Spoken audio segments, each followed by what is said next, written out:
Hey guys, Thomas the Genie here, aka Mustached. I'm here to review the movie 13 Minutes. If you end up enjoying this review, then please feel free to like, comment, and subscribe. Also make sure to check out those descriptions. The second thing will head you over to my Patreon page. Any donations are greatly appreciated, and shilling will be retold at the end of the review. With that being said, let's talk about 13 Minutes. So this is a movie I kind of almost randomly came across. I haven't seen any reviews or any trailers for it, that's for sure. And in terms of tone, it does feel like the movie is a very close to a PSA type of movie, being that like, oh, it's all about thunderstorms and what to do during them, and, you know, it's very much in that nature.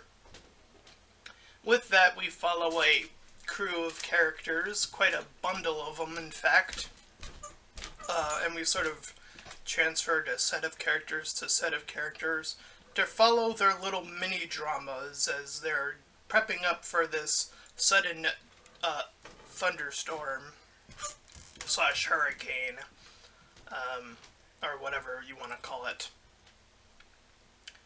With that being said, I think the best way to go about doing this is to go over the set of characters first, and then sort of try to explain the different little sequences that happen, as that's kind of how the movie plays it out anyways. So the first group of individuals is a farm group. We follow an old veteran farmer, I guess I'll call him. His name is Luke. He has a wife whose name I'm not sure of, and a son named Greg, who we later learn is hidden in the closet, let's say, for simplicity's sake. He wakes up in a hotel room with another man. Presumably things happened the night before. Seems to be the implication, based on just their location alone, but the dialogue doesn't really seem to say much about it. At least I don't remember it doing anything of that nature. Anyway, point being, that's one group of individuals, but he also has a bunch of workers under him, and I'll just state what the movie has in it. I know that this movie has some political leanings, let's say, but again, I'm just here to state what happens in the movie. I'm not saying, like, oh, that's what I also believe in, or whatever, or not believe in. So, they have a bunch of Hispanic workers that, I'm assuming based off of the subtext or dialogue, that they're underpaid to a degree, but it's better than not having work, so they're doing it, essentially. And that's about that group. So there's also a cleaner named Anne and her husband, her Hispanic husband named, I wrote it in my notes somewhere, I think it's Carlos, yeah, Carlos, who also works at he's one of the newer farmer workers, but him, in difference to the other ones that I'm aware of, he's undocumented, as we learn by the end of the movie. But until then, we see him consistently, or at least twice in the movie, from what I can recall, seem to almost refuse to sign paperwork, because he's insinuating that if he signs certain paperwork that he would, give out that information, that he'd be an undocumented, citizen. Thus, issues would arise from that. So yeah, that's that group. We have Maddie and her mother, and Maddie is also a caretaker of another family's daughter, but just for this particular group, Maddie is currently pregnant with who I called Blue Vest Dude, because I know I got his name, but I'm, whatever. Anyway, so Blue Vest Dude apparently wants her to have an abortion, and she doesn't really quite know what to do. So she goes to console her mother about, you know, a potential decision. So the mother, again, just stating what happens in the movie, she says and I'm sort of paraphrasing here to a degree, that people who are pro-life, again, just stating what's in the movie, states that, they care about, the life when it's in you, but once it's born, they're like, oh, whatever, fuck that. Which I find quite an interesting take on that. A little bit of a burn, I suppose. And it is kind of funny because I consistently hear people say, "Oh, children are stupid." So I do kind of find that funny, that sort of mindset, and it does kind of bring up like, "Oh yeah, people do kind of say that, don't they? Like, oh, children are just stupid. It's like, oh, they're too expensive. Oh, like you actually start to boil it down. It's like, huh." She kind of does make an interesting argument for, or against pro life. And there's obvious, political stuff aside, there's obviously stuff you could say on the opposing side or whatever, but we're not here to discuss any further than that because that's as far as the movie takes it, so that's where we're gonna leave it. Anywho, by the way, she does choose to have the baby, if that means anything, by the end of the movie. But she's like, at the end of the movie, she's totally like, fuck that blue vest guy. Apparently, the reason he wanted to do it, by the way, is that he already has apparently children of his own, too. Which we learned somewhere near the middle end of the movie. That's that group, and the final group is Peyton and her family. Peyton is the girl you see on the poster there. She's a little girl. She is deaf. She has those little hearing aids. And her father is a weatherman, and her mother is a on-ground reporter, I guess is the best. I don't know what they call them, but yeah, that's what I'll call it. On-the-ground reporter, for sake of simplicity. So her parents both are like, talking about weather, and they even give her the very PSA talk of like, oh, what do you do if, a storm's approaching, or what do you do if you get the warning, and what do you do if you do, that sort of stuff. There's that. And for the sake of saying it, the thing you see on the poster actually does happen in the movie. It definitely comes out of necessity of like, oh, we're trying to recreate the poster here. That's definitely what the scene is doing, because she's inside, she's like she's watching television, and then it turns off, and then she suddenly decides to stand up, look outside, and then head outside on her own volition, because she's currently not being watched, because Maddie and Blue Vest Dude are arguing elsewhere. So she's like heading outside, and then she sees the mega tornado, and you see that poster image shot play out. So yeah, they very purposely do that to, again, recreate the poster, which is something I can't even say I see often, which is, again, very odd.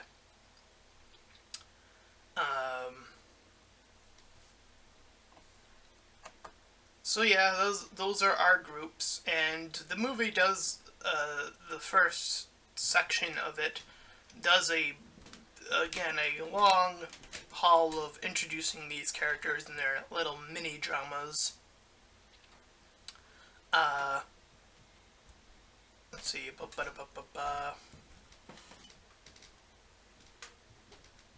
and also among the workers, I should mention, I go back to him. Greg has the one he's in the relationship with. His name is Daniel, and Daniel doesn't seem currently interested in the whole aspect of a relationship after whatever happened. Something happened, there was drama, etc., etc. Alright, so, with that said, we have people sort of always moving around each other. Certain groups of people bump into other groups of people. So we have, like, say, for example,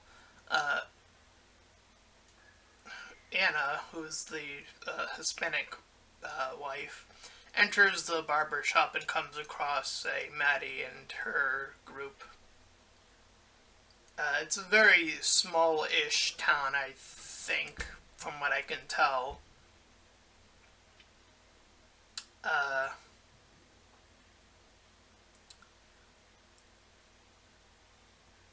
So yeah, we see that Peyton,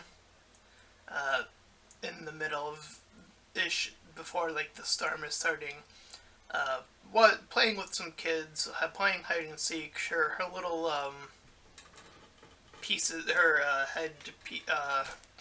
hearing aids fall off or get crashed or crushed.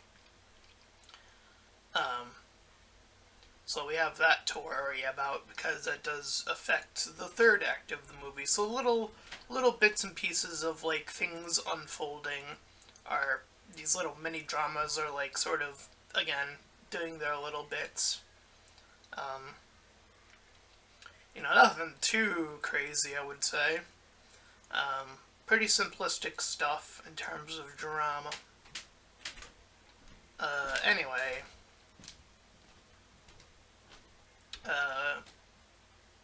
So, eventually, at some point, I'm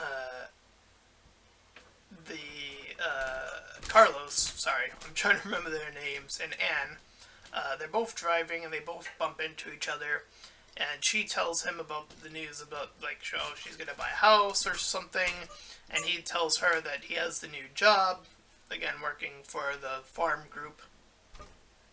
And they go their separate ways. He's going to get some stuff to help the farm group because one of their vehicles are a little bent out of shape.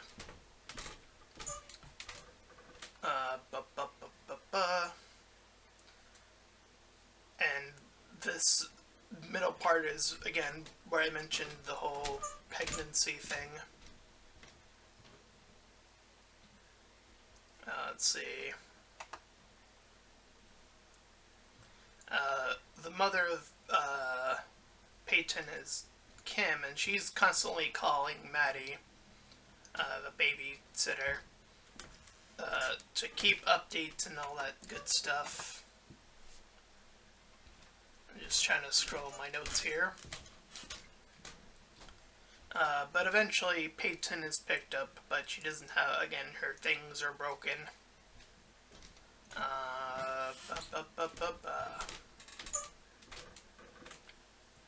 So, this little mini drama between Daniel and Greg takes its next step where Greg seems to have some sort of, he seems to place his hate, because, he has his secrets, on the Hispanic group to a degree. I wouldn't say it's like monstrously bad in anything, but like Daniel still talks about like how they see the group sees them as like more of a number than individuals or something of that nature.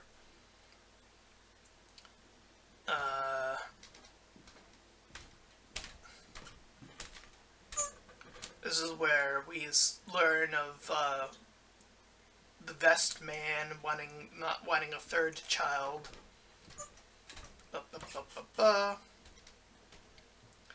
This, and after that little segment, this is where Greg confronts his parents, the farm group, and he admits that he is openly gay. And Luke, very clearly being an older gentleman, uh, clings to the old ways, to like, you're supposed to grow up this way, you're supposed to have a wife, you're supposed to do this, you're supposed to be that, you know, be a worker, be a good husband, be, I think, I forget what religion, I think it's like the main religion, I don't know. Point being, obviously, being a bit homophobic. And the mom seems to ignore Greg, and at first I was like, huh, that's a bit weird. It turns out the mother is also very against him coming out as well. We learn at the end-ish part of the movie. But in terms of that, I thought she was just going through, like, I thought she was a bit more senile or something. Or, I don't know, at this point. But no, it turns out that she's just also that way. So, as just as he admits that, this is where our little tornado starts to pick up. So he's trying to get his group. We're following Greg at this point. We're following him. He's getting his group to hide primarily. His parents are still out and about, so they're doing their own thing. We see the husband going on his tractor, and we see the wife go upstairs, which, if you see what happens later in the movie, makes no sense as to why she ends up being alive, but I don't know. It's definitely something I'm like, just like, oh, okay, that's bad. Anyway, so Annie is visited by one of her co-workers, I believe, or Maddie's mom, I should say, during the storm as it's picking up. This is where we see Peyton, again, as I mentioned, head outside to see the storm. Then we see Carlos be cut to him being thrashed while he's in his car by the storm. It's a massive storm. There's hail. It is raining like nuts. It's bad. I believe they would call this a Category 5 storm. I'm not too familiar with storms, in all fairness. Considering where I live, we kind of get the after effect of storms of, like, we just get the rain primarily in any given storm, so I do apologize if I'm not up to my storm knowledge. So yeah, it's definitely a very big storm.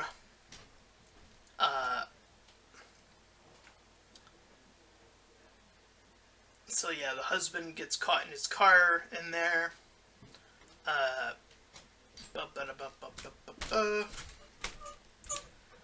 Peyton and Maddie, also, while they're rushing back into the house, because she was just outside, so Maddie has to pull her back in. They kind of get caught up in the storm as well, in a very bad way. The house is just utterly destroyed, and in all fairness, in terms of destruction, it looks pretty effective. Like, it actually doesn't look that bad. I'm not actually even sure how they did it. So yeah, that was actually quite impressive. The house, like, falls apart, and it actually looks pretty convincing, all things considered. Again, I'm not really sure how they did it. If they did it, like, on a live set and they actually, like, threw things at the actors, I don't know. I'm assuming the car flip was CGI, maybe. I'm not, again, this movie was a bit harder for me to tell, particularly during the house one, what they actually did to have that effect. So yeah, And again, I wrote this in my notes. Oh wait, hold on. So we're starting to see as our storm is building up, our newscaster husband is getting very worried that, his wife is still out there, so he's trying to do his job, but then he hands it over to someone else to take care of personal matters, and everyone there seems to be pretty fine with that, so that's pretty neat. So yeah, he heads out. He ends up coming across Carlos with his injury, and he dealt with getting out of the car, which was flipped upside down, and his hand got stuck, so we see a bit of him trying to get out of his own car. We see him with this old man that's still alive, and we see that they're under this, I'm guessing, a really well-constructed bridge, because that's how they are able to be pretty much effectively unharmed. So yeah, this is, by the time we see that happen, or the storm has passed, we see Annie and her group that were at the hotel start to head out, and we see all the destruction.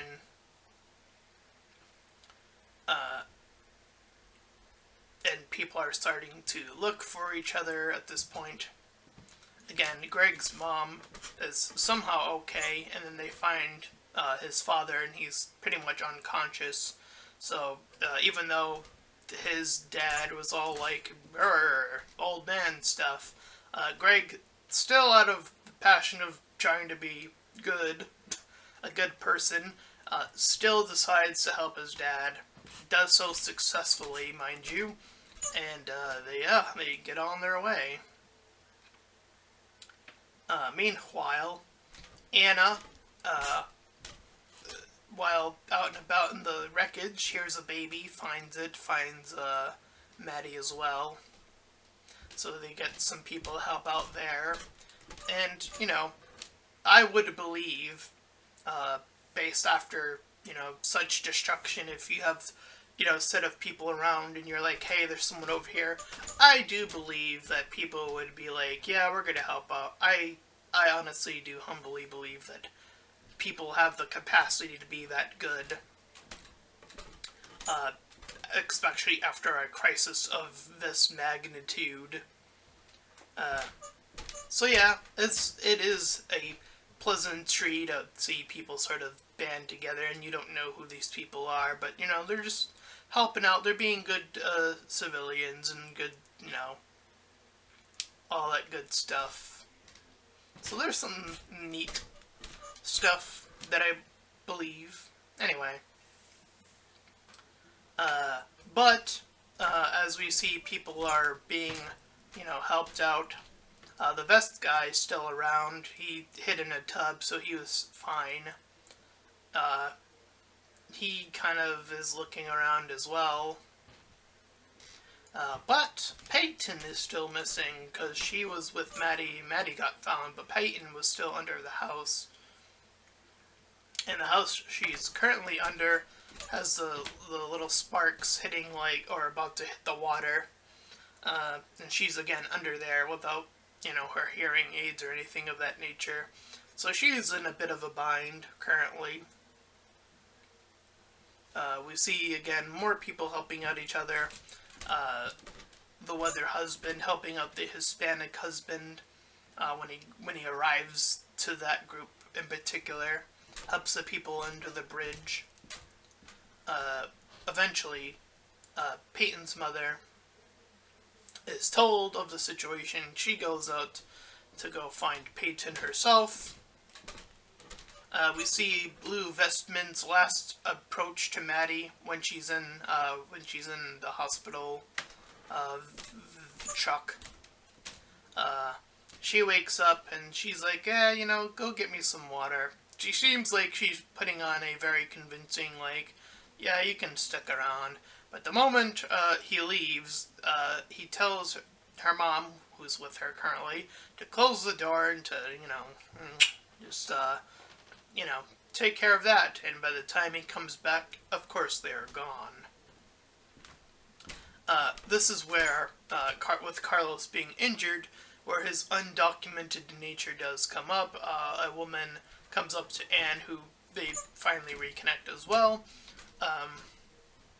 You know, and she's like to Anne, you know, he's undocumented and figuring out all that stuff. It's going to be super expensive. And she's like, yeah, I'm going to handle it. I'm going to stick with my husband, which is shocking, considering her level of job. Like, yeesh. And, you know, her place just got destroyed, and, you know, I'm not sure if the house she bought is in the same location. I'm going to assume it's not. Otherwise, yeesh, that is some really fucked up shit to, you know, to invest that level of money and then just like, oh, it's also gone, you got nothing. So, you know, I'm going to assume it's the first thing, though, that her house is elsewhere. But it's going to be super expensive on top of the fact that, again, the undocumented Carlos would also have to be very costly. So she's dealing with a lot in that movie. I would say, in terms of drama, she has the most stuff going on. Greg confronts Daniel in a more emotional state. The two of them finally hug it out. And this is the first time in the movie we see Greg truly be happy. Even though, again, earlier, I didn't say it, but the mom disowned him. Like, literally. When signing the papers after saving Luke. So yeah, that happens. So Carlos, I guess, or I should say Greg gets to stay with Daniel, but no more parents' support from this point forward. And the last bit is Peyton is reunited with her family after she wakes up from her little incident, and she's calling out as much as she possibly can. I believe she's only saying a phrase or some sort of phrase she knows. I think it's like mama or something simplistic like that. Some sound of equivalent of that. And the mom is able to hear her and pull the wires away so she can carefully make her way out. Thus she is saved, and thus, once she is saved, our movie pans away, and apparently this tornado passes through, I guess, 13 minutes, question mark? I'm assuming it does. And we're just seeing, again, the several people's reactions to it. And that was 13 minutes. So yeah, I would say it was a halfway decent movie, I feel. Pretty normal acting, nothing out of the ordinary there in terms of drama. A little bit of old school stuff. Again, I would say out of all the dramas, I'd probably say the person who's going through the most is definitely Anna. Because, boy, that's a lot of money. But I'm not saying the rest of it's not drama, it's just other levels of drama, I guess. And yeah, because there's such a large group of different little segmented people, you know, they're given sufficient time, I suppose, each group. In the very PSA style of the beginning intros, kind of just that. I don't know, just whatever. And again, there were some impressive things in the movie. Like I said, I'm not even entirely sure how they did the house coming in, like how they did, but, you know, again, I'd say a 5 out of 10. It was like, alright, It's pretty good, I guess. So in the middle. And that's my review of 13 Minutes. And if you ended up enjoying that, then please feel free to like, comment, and subscribe. Also make sure to check out those links in the description. One will head you over to my Discord server. The second will head you over to my Patreon page. Any donations are greatly appreciated. Until next time, everyone. Bye-bye.